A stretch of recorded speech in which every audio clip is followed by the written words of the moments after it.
Hi, I'm Dr. Eric Wallace, President and co-founder of Freedom's Journal Institute for the Study of Faith and Public Policy. And I'd like to tell you about a project that we're really excited about. It's called Racism in America, Exposing the Truth Conspiracy. We live in a time and day of conspiracy, a threat to the poor, a threat to the have-nots. Don't shoot, it's a cell phone! Don't shoot, it's a cell phone! Y'all think it's cool to kill black people and then get on paid leave? Answer that. Do you think that's cool? We are eager to share this documentary series because we believe that for too long, the black church has been dominated by one voice.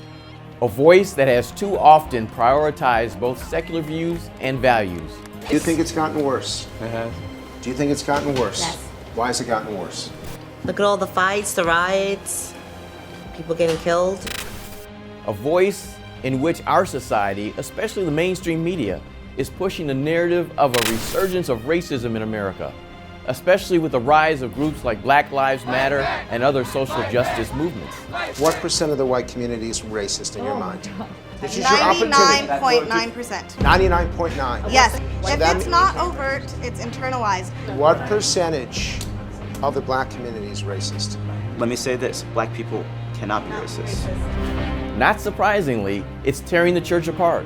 And I believe it's time for the church in general, and the African American church in particular, to hear a different point of view on racism and the significant role of the church to declare the only justified view, one which is rooted in Scripture.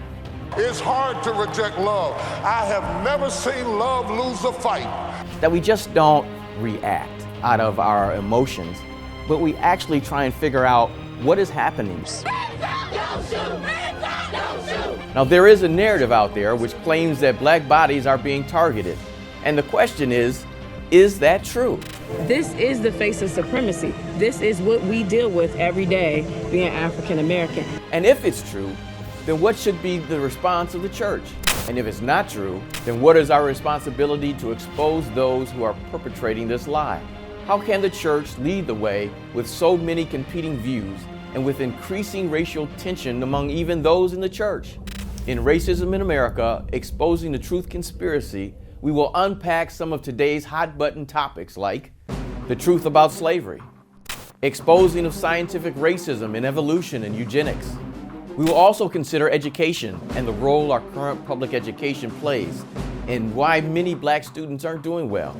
Is it racism or is it something wrong with the system itself? As well as to examine the role that critical race theory plays in our students' education.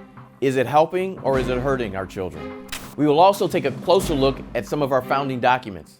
Many have proposed that our documents, like the Constitution, are inherently racist due to their historical context and the inclusion of the 3/5 clause. Is there racism?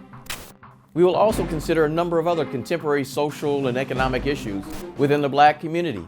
Walmart cheats! Walmart hates! Walmart discriminates! Including food scarcity, the absence of big box stores, high unemployment and mortality rates. Challenges to upward mobility and healthcare, as well as the generational wealth accumulation. Is what we see in our communities the result of racism, or are there other explanations for these conditions? We will also discuss the church itself. Has the church been complicit in how we have or have not addressed racist interpretations of Scripture? And ask the question, has the church accepted woke theology, anti-racist and anti-whiteness ideologies, which are perverting the gospel? I want to thank you for taking the time to watch this presentation. We believe that exposing the truth conspiracy is vital to our communities and to society as a whole. I'd ask that you prayerfully consider donating to this project. Thank you.